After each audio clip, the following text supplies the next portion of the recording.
আর আজ 1 March 2026 GMm ডিস্ট্রিবিউটার্সের তরফ থেকে আমরা এসেছি বড়বইনান বর্ধমান। সাথে আমাদের কৃষক বন্ধু আছেন, অনেকগুলো জমি চাষ করেছেন, বীজতলা থেকে শুরু করেছেন। তো আগের বারে এসেছিলাম, ওনার দেখা পাইনি, তো আজকে দেখা পেয়েছি। তো ওনাকে যেগুলো জ্যাকপটের সাথে আর জ্যাকপট ছাড়া জমির পার্থক্য ওনাকে দেখাচ্ছিলাম। তো এখানে যে দেখুন, যেখানে আমরা দেখাচ্ছি অসাধারণ ধান, এটা একই জমি ভাগ হয়েছে ওনার ভাইয়ের সাথে। ওনার ভাই ওনার থেকে অনেকটা বেশি পরিমাণ রাসায়নিক দিয়েছেন ওনার কথা অনুসারে। তো তবু ওনার কাছে ধানের কালার এবং আমাদের শিকড় অনেকটাই বেশি। তো সরাসরি আমাদের তরফ থেকে কৃষক বন্ধুকে শুভেচ্ছা এবং অভিনন্দন। আপনার নাম? স্বপন কুমার রায়, বাড়ি বড়বইনান। আপনি প্রথমবার জ্যাকপট দিয়ে চাষ করলেন? আমি এই প্রথম চাষ করছি, গোপুরের মারফত আমরা সব যোগাযোগ করে এইসব করছি। আচ্ছা, আপনি যে বীজতলা করেছিলেন, বীজতলা কেমন হয়েছিল? বিস্তর প্রথমের দিকে একটু গোলমাল হয়েছিল, তারপরে আপনাদের জ্যাকপট ফ্যাকপট দিয়ে ভালোই দাঁড়িয়েছিল, ভালো দাঁড়িয়েছিল। হ্যাঁ, এবছর শীতের জন্য বীজতলা সর্বত্রই খারাপ হয়েছিল। ওটা আপনার মাটি দেখে গেছিলাম। তো তারপর থেকে মরা কমেছিল, যে আমরা তো জ্যাকপট পরে দিয়েছিলাম। হ্যাঁ, মরা তো কমেছে, নাহলে জমিগুলো নোয়া হলো কি করে? প্লাস আচ্ছা, এখন মাটিটা একটু দেখুন তো নরম কেমন আছে। মাটিটা আবার হাতে করে চটকে দেখুন, নামবেন না বিকালবেলা? না, আমি নামবো না। হ্যাঁ, না, দরকার নেই। মাটি কেমন নরম কেমন আছে? ভাস্কা একদম মাখনের মতো মাটি, মাখনের মতো মাটি। হ্যাঁ। আর এটা একবার ভাইয়ের জমি, মানে আপনারই জমি, পৈতৃক জমি, ভাইয়ের ভাগে পড়েছে, তুলে দেখুন। শক্ত, হ্যাঁ, শক্ত এবং খিচে রয়েছে। এটা মলম ভাব, এটা খিচের ভাব। তাহলে জ্যাকপটের পার্থক্য বোঝা গেল। হ্যাঁ, আচ্ছা, একই জমির শুধু আলের ডান দিক আর বাঁ দিক। আচ্ছা, এর আরেকটা গাছে শিকড় তুলুন, এই গুচিটা শিকড় তুলুন তো, এই যে ভালো একটা গাছ ছাড়ে। হ্যাঁ হ্যাঁ হ্যাঁ হ্যাঁ, অনেকগুলো ঝাড়ে দেখালাম, যে আপনাকে একটা দেখালাম তাও নয়, আপনি অনেকগুলো তুললেন। শিকড় কেমন আছে? সাদা শিকড় কেমন আছে?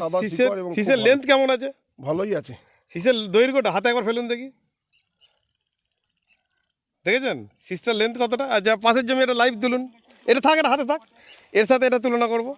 একটা পাশের জমি শিকড় তুলুন, হ্যাঁ তুলুন।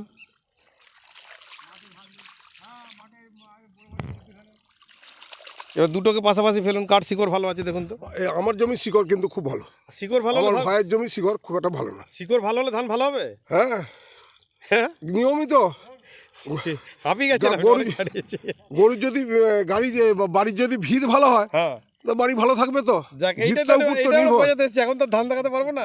এটা হচ্ছে আমাদের জ্যাকপট জমি শীষ, আর এটা ওনার ভাইয়ের রাসায়নিক জমি শীষ। শীষের লাল রং দেখুন, এই শীষ বলছি, সরি, শিকড়। এবং ধানের গাছটা দুটো পাশাপাশি ফেলুন, গাছের দ্বারা সোজা করুন। পার্থক্য করেছে, এটা হাসা রং আর এটা হচ্ছে কালচে রং, মানে রাসায়নিক সার বেশি আছে। হ্যাঁ হ্যাঁ, এটা রাসায়নিক সার কম আছে। রাসায়নিক সার কম থাকলে গাছটা কাটি কেমন শক্ত আছে দেখুন তো। কাটি খুব ভালোই শক্ত আছে। কাটি শক্ত আছে? হ্যাঁ। আর এটা একটু নরম ভাব। হ্যাঁ। আর এই কথাগুলো কোম্পানি আপনাকে বলতে বললো? না, কোম্পানি কেন বললো? আমার জমি দেখে আমি বলবো, কোম্পানি কি জন্য বলবে? যাক, ধন্যবাদ। না, অনেকে আমাকে বলে কোম্পানিটাকে মিথ্যে করে তো বলা করায়। কোম্পানি তো পয়সা নিচ্ছে, তাহলে আমি তার কথাটা বলবো কেন? একদম রাইট, আপনি তো পয়সা দিয়ে মাল কিনেছেন। যদি বিনা পয়সা দিতেন তাহলে না, তাহলে বলবেন না, কেন বলবেন? অন্য চাষির ক্ষতি, আপনি নিজের ক্ষতি হয়েছে বলে অন্য চাষির ক্ষতি করবেন আপনি? না, সেটা উচিত আপনার। এই সময়টা অন্তত বলবো যে বিনা পয়সা যখন পেয়েছি, পয়সা যখন নিয়েছি, তাহলে মিথ্যাটা কইবো কেন? একদম, তাহলে সত্যি কথা বলছেন তো।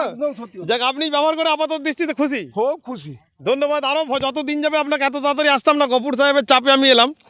তা গফুর সাহেবও প্রথমবার যেহেতু আপনাদেরকে, এবং ধানের কালারটা দেখেছেন একবার ধানটাকে আমি জুম করছি এখান থেকে, সবে তো এটা কতদিন? 22 দিন না, 17 দিন। 17 দিন, তার মানে দেখুন, মানে সবে অন্নপ্রাশন হয়নি এখনো, তাও ধান গাছের জুম করে ছবিটা দেখাচ্ছি, দেখুন কত সুন্দর লাগছে ধান গাছের ছবিটা। তো আমরা পাশে একদম ওনার ভাইয়ের জমিটা জুম করেও দেখাচ্ছি।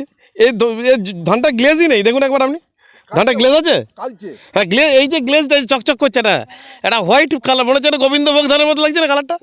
এই কালারটাকে, হ্যাঁ, হাসাটের রং, এটাই হচ্ছে আমাদের জৈবের কালার। একদম এটাই দরকার, হাসাটের কালারটাই আমাদের দরকার। তো সুব্রত বাবু কি দেখছেন? অনেক তফাৎ, পার্থক্য বুঝাচ্ছেন? একই জমি, একদিকে রাসায়নিক দিয়ে চাষ হয়েছে আর একদিকে জ্যাকপট দিয়ে চাষ হয়েছে, অনেক তফাৎ। এটা আমাদের জ্যাকপট জমি, হ্যাঁ, আর এটা হচ্ছে রাসায়নিক তফাৎ, জমি। শিকড়ের তফাৎ, গাছের তো তফাৎ অনেকটাই। তো পরবর্তীকালে, তফাৎ। হ্যাঁ অবশ্যই ধন্যবাদ সকলকে। আমরা আবার যখন বড়বইনান আসবো, ধান কাটার অনেক চাষি চাষ করেছেন এখানে, সকলের জমিতে যাওয়া সম্ভব নয়। আর পুরনো চাষিদের রাগ করতে বারণ করছি, আপনাদের জমি আর আমরা এখন ভিডিও বলা বন্ধ করে দিয়েছি। যারা ভিডিও দেখে তারাও খেপে যায়, আমাকে তো ভিডিও লোড করতে করতে আমারও অবস্থা খারাপ হয়ে যায়। ধন্যবাদ।